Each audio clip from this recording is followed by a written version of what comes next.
गुरु भगवान को नमन है। कबीरा ऐसा वर्त ले जो ले सके ना कोई।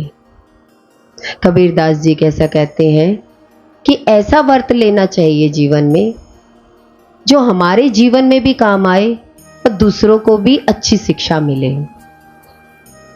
वो कौन सा वर्त है? वो वर्त है आनंद का, वो वर्त है आदर का, वो वर्त है प्रेम का। सम्मान करना, झुककर रहना, ये वर्त हमारे जीवन में बहुत जरूरी है। अगर जीवन में ये वर्त नहीं ले सके तो हमारा सारा जीवन बेकार है। देखिए, जीवन में हम देखते हैं कि हमारे अंदर में प्रेम, आनंद, शांति तो होती नहीं है। हम खाना छोड़ देते हैं। आपने प्याज छोड़ा, लहसुन छोड़ा, बैंगन छोड़ा, बहुत सारी चीजें हम छोड़ते हैं, पर हमारा स्वभाव तो वही है। जीवन तो हमारा वही है।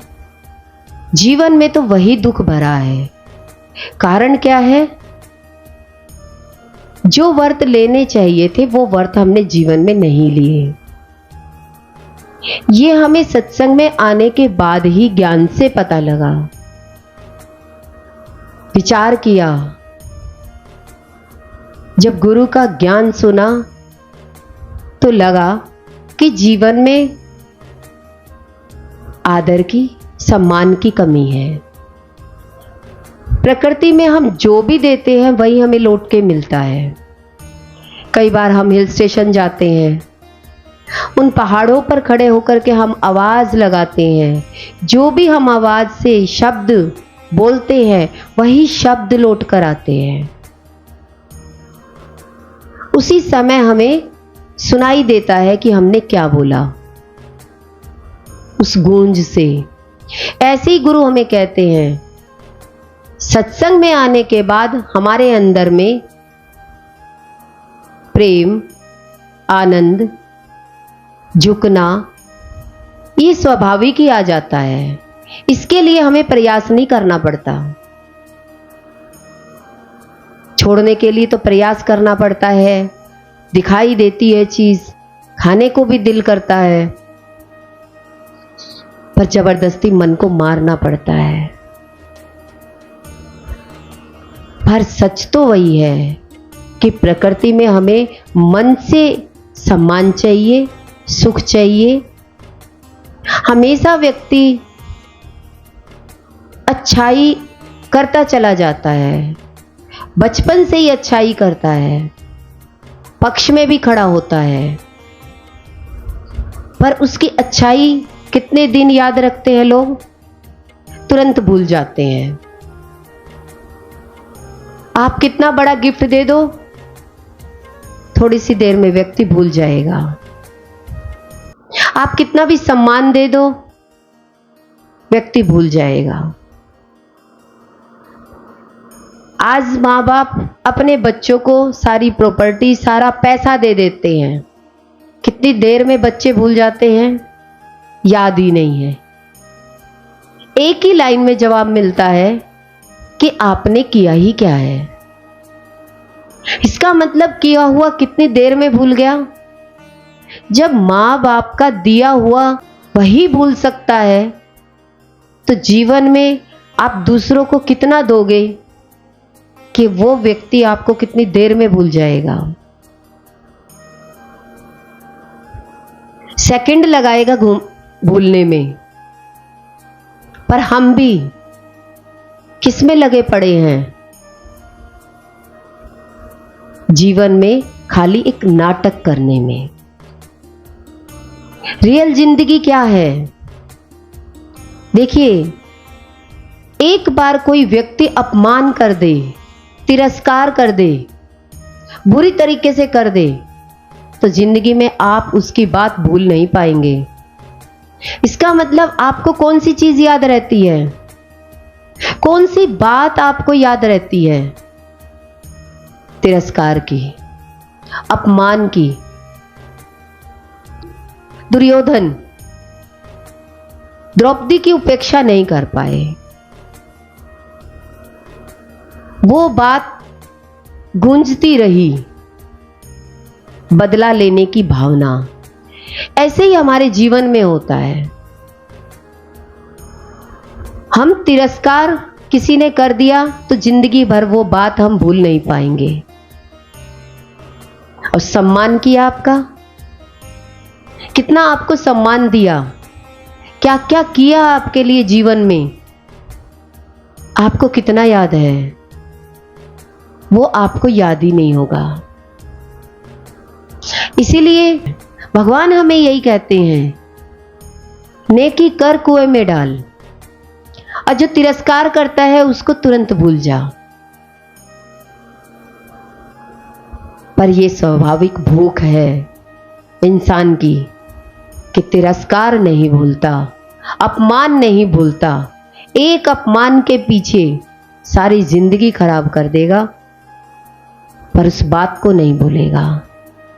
अच्छाई सारा जीवन लगा दिया माँ बाप ने अपने बच्चे के लिए, पर माँ बाप ने एक बार बच्चे को डांट दिया तो बच्चा क्या करेगा? कुछ भी कर सकता है, आत्महत्या भी कर सकता है, कलंक भी लगा सकता है। पर जिंदगी में इतना अच्छा मिला वो कितना याद है। इसीलिए अच्छाई व्यक्ति साथ की साथ भूल जाता है। इधर गिफ्ट लिया, गिफ्ट लेकर उस व्यक्ति को ही भूल गए किसने मुझे उपहार दिया। हमारी वाणी संयमित होनी चाहिए, वाणी में मिठास होनी चाहिए। देखिए संगीत में भी हम देखते हैं, उनके भी स्वर देखे जाते हैं, स्वर के अनुसार ही उनके संगीत का पता लगता है, कितने स्वर जुड़े हुए हैं। ऐसे ही गुरु हमें कहते हैं कि आपकी वाणी में मिठास कितनी है। जितना संगीत में स्वर का अभ्यास करता है उतना ही सुंदर भजन निकलता है। तो संगीत भी किससे पहचाना गया? स्वर से। उसी प्रकार हम भी अपनी घरेलू जीवन में देखें कि हमारी वाणी में कितनी मिठास है। जब तक हमारी वाणी में मिठास नहीं होगी तब तक हमारी भाषा भी ठीक नहीं होगी। उस भाषा के लिए आपको मन को ठीक करना पड़ेगा, और मन ठीक हो गया तो संकल्प ठीक करने पड़ेंगे, और संकल्प ठीक हो गए तो प्रकृति में जो डालोगे, जो बोओगे, वही आपको लौट के मिलेगा। अब आपने देखना है इस वाणी से हमने कितनी खेती बोनी है। वाणी एक खेती के समान है। हम देखते नहीं है कि हम क्या बो रहे हैं। जब लौट के मिलता है तो हम कहते हैं हमें ये मिलना ही नहीं चाहिए था। हम इस वाणी की मिठास के लिए सत्संग में कितने गए जो आपको अच्छा बोलना आ जाएगा। जब तक हमारे जीवन में ज्ञान और विचार की साधना नहीं होगी तब तक हमारा जीवन अच्छा नहीं हो सकता। हम सोचते हैं कि हमें भाषा बोलनी आ गई, नाटक कर सकते हो, प्ले कर सकते हो थोड़ी देर के लिए, प्रैक्टिकल होने के लिए गुरु की पढ़ाई बहुत जरूरी है। गुरु ही है जो हमारी वाणी में मिठास लेकर आते हैं। संकल्पों की सृष्टि होती है और अच्छे संकल्प गुरु ही कराते हैं। गुरु ही हमारे जीवन में व्रत का पालन करना सिखाते हैं। व्रत कौन से बताए? जीवन में मैंने हमेशा आनंद में रहना है और सबको आनंद देना है। दूसरा, मैंने सबका आदर करना है।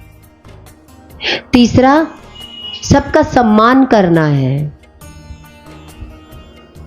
और चौथा, हमेशा सबके सामने झुक के चलना है। जब जीवन में ये संस्कार आ जाएंगे